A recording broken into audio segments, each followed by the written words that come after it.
नमस्कार दोस्तों, स्वागत है आपका 25 अप्रैल के डेटा एनालिसिस की वीडियो में, जिसमें हम डेटा को एनालाइज करने की कोशिश करेंगे 26 अप्रैल ट्यूसडे के लिए कि डेटा क्या बोलता है। ठीक है, तो ये वीडियो पूरी की पूरी एजुकेशन के पर्पज़ से है दोस्तों। जस्ट मैं अपनी पर्सनल नॉलेज आपके साथ शेयर कर रहा हूँ, जो छोटा मोटा ज्ञान है।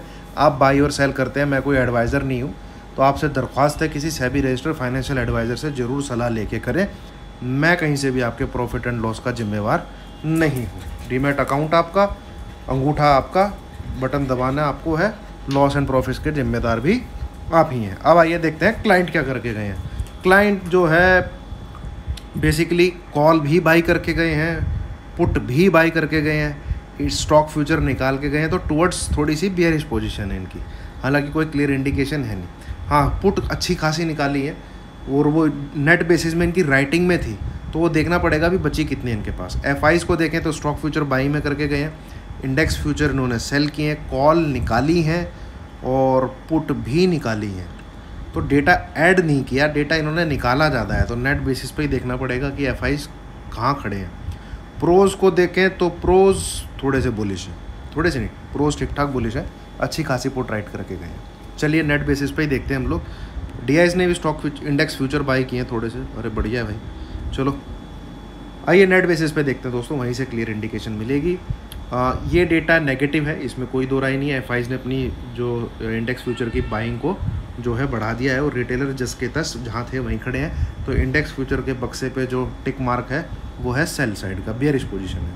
आते हैं कॉल, तो कॉल तरफ क्लाइंट तेज़ी में आ गया है 41 से 79 और एफआईज ने अपनी बाइंग को घटाया है और प्रोज ने कॉल की राइटिंग को बढ़ाया। तो ये डेटा भी दोस्तों इतना कोई खास तो है नहीं, बट आप इसको साइडवेज टू बेरिश कह सकते हैं, क्योंकि प्रोज ने अपसाइड कैप करने की कोशिश की है और एफआईज ने अपनी बाइंग को घटाया है।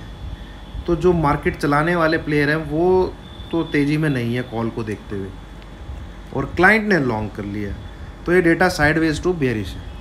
अब आते हैं पुट साइड की तरफ। पुट में 2,71,000 राइटिंग बची है क्लाइंट की, और वहीं पे 2,93,000 कॉन्ट्रैक्ट आपके पुट में बाइंग है एफआईज के, बट ये भी इन्होंने 3,13,000 से घटाए आज प्रॉफिट बुकिंग की है।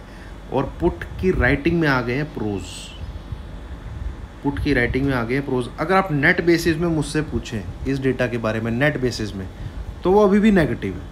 ठीक है, एफआईज की बहुत हैवी क्वांटिटी पुट में बाई खड़ी है। अगर आप लेटेस्ट डेवलपमेंट के हिसाब से देखें कि अगर मैं इस डेटा को इससे कंपेयर करूं, तो ये थोड़ा सा बुलिशनेस दिखा रहा है, थोड़ा सा बुलिशनेस दिखा रहा है। ठीक है, अब आते हैं स्टॉक फ्यूचर की तरफ। तो स्टॉक फ्यूचर एफआईज ने थोड़े से लॉन्ग कर लिए हैं और मैं इनको तवज्जो देता हूं। तो डेटा दोस्तों है मिक्स टाइप का, कोई खास इंडिकेशन डेटा से है नहीं। अगर आप मुझसे पूछे तो साइडवेज टू बेरिश है, साइडवेज टू बेरिश है डेटा, और आप कह लीजिए साइडवेज ही। तो कल के लिए कोई डेटा से खास इंडिकेशन नहीं है, मेरा तो कंक्लूजन ये निकलता है। तो सिंपल सी बात है, 17,025 निफ्टी में ये लेवल रखिए आप बाइंग के लिए। टेक्निकल एनालिसिस को हम अपनी तवज्जो देते हैं, फिर डेटा से हमें जब कुछ नहीं पता लग रहा। 17,025 ऊपर का लेवल रहेगा आपका बाइंग का। सेल करने की सलाह है नहीं, क्योंकि 16,800 और 17,000 ये 200 पॉइंट का जो जोन है, यहाँ से निफ्टी बहुत बार पलटी मार चुका है ऊपर की तरफ। ठीक है, तो हम सेल करेंगे तो सिर्फ और सिर्फ 16,800 के नीचे करेंगे, नहीं तो हम सेल नहीं करेंगे। ऐसे ही बैंक निफ्टी में, बैंक निफ्टी को भी हम सेल करने की कोशिश तभी करेंगे जब वो 35,800 के नीचे जाता है। 35,800 के नीचे जाता है, वहाँ 10 से 15 मिनट टिकता है, तभी हम उसको सेल करने की कोशिश करेंगे। अदरवाइज़ बैंक निफ्टी को हम बाय करने की कोशिश करेंगे अगर वो 36,200 के ऊपर रहता है। तो डेटा साइडवेज है, इस जो मैंने रेंज बताई है इसमें फंसा रहेगा, तो साजिश के तहत उसके बीच में ही फंसा रहेगा और साइडवेज ही रहेगा, ना ऊपर रहेगा ना नीचे रहेगा। तो ऊपर की रेंज मैंने आपको बता दी, नीचे की रेंज आपको बता दी, जिधर की टूटे उधर की पोजीशन बना के आप प्ले करिए। Thank you very much.